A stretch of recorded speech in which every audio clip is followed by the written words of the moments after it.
গতকাল সে ফেলে দিয়ে পচা তরমুজটি থেকে এই তরমুজগুলো হয়েছে মনে হয়। হ্যাঁ টয়া, তোমরা মা ও মেয়ে অনেক ভালো, তাই তো তোমাদের লাউ পুকুরে এতগুলো তরমুজ গাছ হয়েছে আর এতগুলো তরমুজ হয়েছে। তোমরা এখান থেকে তরমুজ খেতেও পারবে আর এখান থেকে তরমুজ বিক্রিও করতে পারবে, এতে তোমাদের সব অভাব। দেখো পাশের দোকানে বাগমামুর দোকানে কত সুন্দর সুন্দর তরমুজ। তরমুজগুলো দেখে তো আমার অনেক লোভ হচ্ছে। তরমুজগুলো দেখতে কত সুন্দর আর কত সুন্দর ঘ্রাণও আসছে, তাই না বলো মা? হ্যাঁ রে মা, বাগমামুর দোকানের তরমুজগুলো অনেক রসালো টাইপের। তরমুজগুলো দেখতে অনেক সুন্দর আর তরমুজগুলো অনেক লোভনীয়। কিন্তু কি হয়েছে রে মা? তাহলে আমাকে তুমি একটা ছোট্ট দেখে তরমুজ কিনে দাও না মা। আমার যে তরমুজ খেতে অনেক ইচ্ছে করছে। তরমুজগুলো দেখো কত লোভনীয় দেখা যাচ্ছে আর আমার তরমুজ খাওয়ার জন্য অনেক লোভ লাগছে। আমাকে একটা তরমুজ কিনে দাও না মা। টয়া, আমি তোকে এই জন্যই বাজারে আনতে চাইনি। আর এই দেখ, তুই এখন বাজারে এসে এটা ওটা খাওয়ার জন্য বায়না করছিস। আমি তোকে প্রথমেই বলেছিলাম আমার কাছে কিছু কিনে দেওয়ার মতো কোনো টাকা নেই। আর এখন তরমুজের যা দাম, এত টাকা এখন আমি কোথায় পাবো? এমনিতেই বাজারে এসে দেখছি সবজির যা দাম, আমার তো সবজি কেনাই মুশকিল হয়ে দাঁড়াবে। কিন্তু মা, আমার যে তরমুজ খাওয়ার জন্য মনটা ছুটে গিয়েছে। আমাকে ছোট দেখে একটা তরমুজ কিনে দাও না মা। আচ্ছা ঠিক আছে, চল বাগমামুর কাছে গিয়ে দেখি বাকিতে একটা তরমুজ দেয় কিনা। যদি বাকিতে একটা তরমুজ দেয় তাহলে তোকে আজকেই আমি তরমুজ কিনে দিব। আর যদি আজকে বাকিতে তরমুজ না দেয় তাহলে কিছুদিন পর কিনে দিব, বুঝলি? বাগমামা, আপনার দোকানের তরমুজগুলো দেখতে খুব সুন্দর লাগছে। কাটলেও মনে হয় লাল বের হবে আর খেতেও অনেক মিষ্টি হবে। আমাকে বাকিতে একটা ছোট্ট দেখে তরমুজ দিন না বাগমামা, আমি কিছুদিন পরেই আপনার এই বাকি টাকা শোধ করে দিব। কি রে শেফা, তরমুজ কিনতে এসেছিস তাও আবার বাকিতে? বাকির নাম ফাঁকি, আমি বাকিতে কোনো তরমুজ দিতে পারবো না। 400 টাকা দিয়ে একটা ছোট দেখ 1 কেজি ওজনের তরমুজ নিয়ে যা। আগে 400 টাকা দে, এরপরে তরমুজ নিয়ে যা। এছাড়া বাকিতে আমার পক্ষে তরমুজ দেওয়া সম্ভব না। বাগমামা, আমার ছোট্ট মেয়েটা যে অনেক বায়না করছে একটা তরমুজ খাবে বলে। আমাকে বাকিতে একটা তরমুজ দেন না মামা। আমাকে আপনি সবচেয়ে ছোট্ট একটা তরমুজ দিন, দিন না মামা। আরে শেফা, তুই তো দেখি আমাকে ভারী চালাতন করছিস। আমি তোকে বাকিতে কোনো তরমুজ দিতে পারবো না। টাকা নিয়ে এসে তারপরেই তুই তরমুজ নিয়ে যাস। আমাকে এখন শুধু শুধু ডিস্টার্ব করিস না। আমার দোকানের সামনে থেকে এখন ভিড় ছাড়, অন্য একজন কাস্টমার ধরতে দে তো। আচ্ছা বাগমামা, আমাকে আপনার বাকিতে তরমুজ দিতে হবে না। ছোট্ট একটা তরমুজের জন্য কতই না কথা শোনালেন, অথচ আমার স্বামী যখন বেঁচে ছিল তখন আপনাদের কতজনকে কতই না সাহায্য করেছিল। শেফা, সেই আগের কথা আগেই চলে গেছে। এখন কেন সেই আগের কথাগুলো তুলছিস তুই? হ্যাঁ, যত সব ফকিন্নি কোথাকার, এখান থেকে যা তো এখন। হ্যাঁ বাগমামা, চলে যাচ্ছি, কিন্তু এরকম অহংকার সারা জীবন থাকবে না। সৃষ্টিকর্তা সবাইকেই দেখেন। তুমি যতক্ষণে রান্না করো আমি ততক্ষণে বেরির সাথে একটু খেলা করে আসি। আমি খেলা করে তাড়াতাড়ি ফিরে আসবো মা, একটু যাই। টয়া, তুই তো মাত্রই বললি তোর নাকি অনেক ক্ষুধা পেয়েছে। এত ক্ষুধা নিয়ে খেলবি কি করে? আমার রান্নাটা হোক, খাবার খেয়ে তারপরেই যাস। আর একটু সময় অপেক্ষা করবে মা। হ্যাঁ মা, আমি তাড়াতাড়ি ফিরে আসবো। মা, তুমি মন খারাপ করেছো? আমি জানি তোমার মনটা কেন খারাপ। আমাকে তুমি তরমুজ কিনে দিতে পারোনি বলেই তোমার মনটা খারাপ। তুমি আর মন খারাপ করে থেকো না মা। তুমি মন খারাপ করলে যে আমার একটু ভালো লাগে না। বাহ, আমার মেয়ের মাথায় দেখি ভারী বুদ্ধি হয়েছে।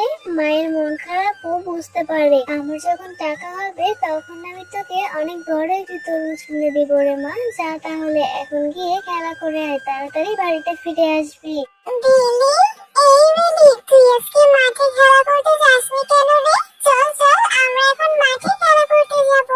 না রে জয়া, আমি আজ তোর সাথে খেলা করতে যেতে পারবো না মাঠে। আজকে আমার মা আমাদের বাড়ির পেছন থেকে তরমুজ উঠাচ্ছে। আমি এখন আমার মাকে সাহায্য করার জন্য তরমুজ বাগানে যাব। সেখান থেকে আমি ওর মায়ের সাথে তরমুজ উঠাবো রে। দিলি, তুই তরমুজ উঠাতে যাচ্ছিস? আমাকেও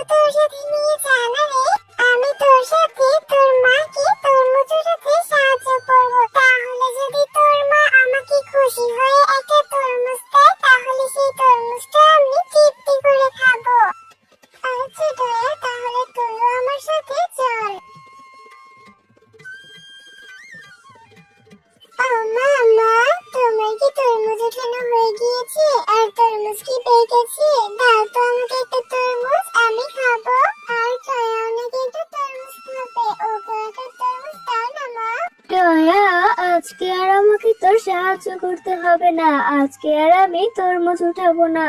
আর তুই বলছিস টয়াও তরমুজ খাবে? তুই কি জানিস 1 কেজি তরমুজের দাম কত? 400 টাকা। আর এত দামের তরমুজ আমি টয়াকে ফ্রিতে কেন দিব? হ্যাঁ, টয়ার যদি তরমুজ খেতে এত ইচ্ছে হয় তাহলে টাকা নিয়ে আসবে, তারপরে তরমুজ কিনে খাবে। আমি ফ্রিতে কোনো তরমুজ দিতে পারবো না। কাকিমা, তোমাদের তরমুজের জমিতে তো অনেক তরমুজ রয়েছে, এখান থেকে না হয় আমাকে ছোট্ট একটা তরমুজ খেতে দাও। দয়া, তোদের মতো ফকির মিসকিনদেরকে নিয়ে আমি আর পারি না। আমার মেয়েটাকে তো ঠিকই ভুলিয়ে ভালিয়ে তরমুজ খাওয়ার জন্য জমি পর্যন্ত চলে এসেছিস। আমি ফ্রিতে তোকে কোনো তরমুজ দিতে পারবো না, এখান থেকে যা তো ফকিরনি কোথাকারে। মা, দয়াকে একটা তরমুজ দাও না, আমাদের জমিতে তো অনেক তরমুজই রয়েছে। দয়া তো অনেক গরিব, ওদের তো তরমুজ কিনে খাওয়ার মতো সামর্থ্য নেই। ওর সাথে তুমি এরকম বাজে ব্যবহার কেন করছো? ওকে একটা তরমুজ দিয়ে দিলেই তো হয়। মা, ঠিক আছে রে মা, তুই যেহেতু বলছিস তাহলে আমি একে কিভাবে ফিরিয়ে দেই। এই যেটা, এই ওই দেখ তোর পাশে একটা তরমুজ আছে, এই তরমুজটা কাটলে এখান থেকে কিছু অংশ ভালো বের হবে আর কিছু অংশ পচা বের হবে। ভালোটাতে খেয়ে নিস, এটা নিয়ে বাড়ি যা। ঠিক আছে কাকিমা, আমি এই তরমুজটিকে নিয়ে এখন বাড়িতে যাব। এরপর এখান থেকে কিছু ভালো অংশ বের হলে সেটাকে আমি তৃপ্তি করে খাবো। এই দেখো, বাকিনি কাকিমা আমাকে কত বড় একটা তরমুজ দিয়েছে। এটার উপরের অংশটা একটু পচা দেখা যাচ্ছে, ভিতরে নাকি ভালো অংশ আছে। তুমি এখন আমাকে এই তরমুজটা কেটে দাও তো, আমি এই তরমুজটাকে তৃপ্তি করে খাবো। দয়া, আমি খাবার পেয়ে তোর জন্য সেই কখন থেকে বসে আছি, আর তুই বাঘিনী ভাবির দিয়ে পচা তরমুজটা নিয়ে নাচতে নাচতে বাড়িতে এই মাত্র এলি। না, তরমুজটা তো পুরো নষ্ট না, তরমুজটার ভিতরে কিছু ভালো অংশ আছে। তুমি আমাকে সেখান থেকে সেই ভালো অংশটাই কেটে দাও, আমি মজা করে খাবো। দয়া, জেদ ধরিস না রে মা, এই পচা তরমুজটা খেলে তোর পেটে সমস্যা হবে, আর পেটে সমস্যা হলে যে অনেক অসুস্থ লাগবে। তখন ডক্টরের কাছে গেলে ডক্টরটা তোকে ইনজেকশন দিবে। আমার যখন টাকা হবে তখন আমি তোকে অনেক বড় একটা তরমুজ কিনে এনে তারপরে খাওয়াবো। এই তরমুজটা এখন তুই ফেলে দে রে মা, এই পুরো তরমুজটাই নষ্ট। আচ্ছা মা, ঠিক আছে, আমি এক্ষুনি এই তরমুজটাকে ফেলে দিয়ে আসছি। আমি ডক্টরের কাছে যেতে চাই না, আর ইনজেকশন চাই না। ইনজেকশনকে আমি অনেক ভয় পাই। এক্ষুনি আমি এই তরমুজটাকে আমাদের লাউ পুকুরে ফেলে দিচ্ছি। দেখছো, আমাদের লাউ পুকুরে কত বড় তরমুজ ধরেছে। গতকাল সেই ফেলে দেওয়া পচা তরমুজটি থেকেই এই তরমুজগুলো হয়েছে মনে হয়।